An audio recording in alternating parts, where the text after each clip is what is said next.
The news, good evening. The National Executive Committee of United Seychelles has welcomed the nomination of Mr. Maurice Lustulalan as the vice presidential candidate for the party in the forthcoming presidential election. The party's Secretary General, Andy Jean-Louis, made the statement to SBC. Mr. Danny Ford, the party's presidential candidate, presented the nomination of Mr. Lustulalan to the National Executive Committee of the party yesterday.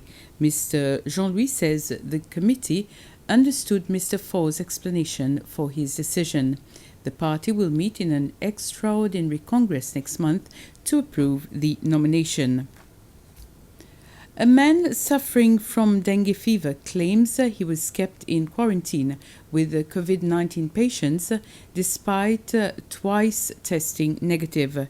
Gregory Burke says he was forced to stay at the isolation hospital close to people who tested positive for the illness.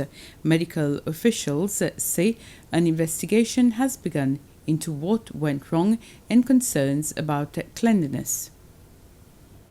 When Gregory Burke started suffering dengue symptoms last weekend, he ended up here at the family hospital in Perseverance, a suspected COVID case.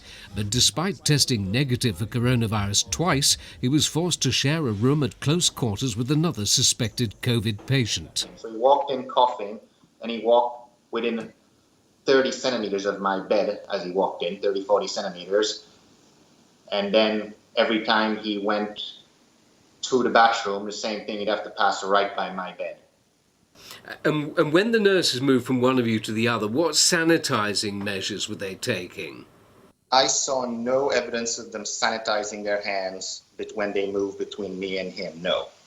He claims only this screen divided those confirmed infected with COVID from him and other suspected cases. If they stand on one side of the barrier and you stand on the other side, you're literally 2 centimeters away from them. Were they wearing masks? I noticed that some of them did not have masks while they were in the corridor. Eventually, he was moved to the nearby quarantine centre, one of 4 designated for people who've come into direct contact with active cases or recently returned from overseas. After 4 days and 4 nights in the isolation unit and here at the quarantine centre at Perseverance, Mr. Burke was given a third COVID antigen test at lunchtime today. It came back negative and he was finally discharged. Senior clinicians are now investigating his concerns. If a part of the test being negative, he had an history that he has been in close contact with someone infected. But he hadn't. But this is where there must have been a miscommunication between the doctor and the client. Mr. Burke says he then faced his remaining 12 days of confinement in a dirty room with a broken TV and a damp bed. Cleanliness at the centre is now also under the microscope. We've got the protocol of cleaning the place. In terms of television, yes, there's no television there, it's not working.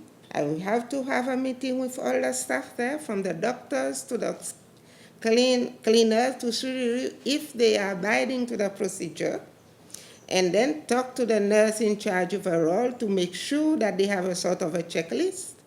Tonight, Mr. Burke is back home with his family, recovering from dengue and looking forward to sleeping in his own bed.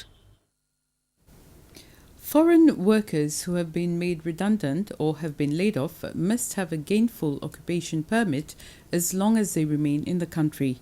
Employers can apply for permits free of charge until the 31st of December 2020. The Principal Immigration Officer, Erica Dufresne, has explained that foreign employees who cannot leave the country because of the COVID-19 pandemic and who do not have a valid working permit could be declared illegal immigrants. This means that the employers who would have to back pay the work permits of the employees. Mrs. Dufresne also said that whilst the foreign workers remain in the country, they are under the responsibility of the employers, and though they would not be earning a salary because they have been made redundant, they are entitled to accommodation and daily meals.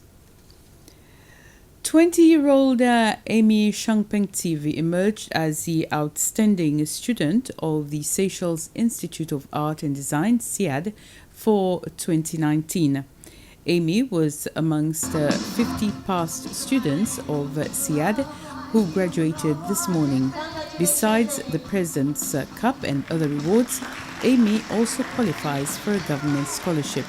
She is looking forward to pursue her university studies in Malaysia. Amy was also the outstanding performer for the Diploma in Art and Design and Best A-Level Art Performer. Gender inequality, with a ratio of 70% girls and 30% boys over the past years, remains a major challenge for the Institute. Those were the remarks of SIAD's director, Mrs. Christine Payet, while addressing the ceremony at Unice's Theatre at Anse Royal. Despite our effort to address gender inequality at our level, this remains a major challenge. SIAD fully understands and acknowledges the importance of gender equality since it benefits both girls and boys learners and should be a concern to us all. Whilst it may seem reasonable to assume that girls' access to tertiary level education and training is currently not an issue in our country, we cannot afford to leave our boys behind. SIAD will do anything in its power to ensure that boys are fairly represented and given equal opportunities to join our programs. This has been a great opportunity for me. When I come back after my 3 years, I will decide which career I will choose to support my country, Seychelles, in one way or another. It was fun, fascinating. Teachers are really encouraging. This is why I made it this far. Take no shortcut in life.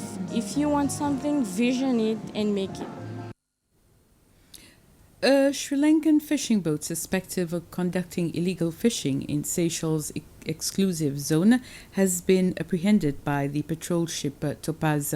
The fishing boat with 6 fishermen was spotted by the Seychelles Air Force Dornier Maritime Patrol aircraft during a routine surveillance operation on the Mahé Plateau southeast of Mahé. According to a press communiqué from the SPDF, the boat has been diverted to Port Victoria for further investigation.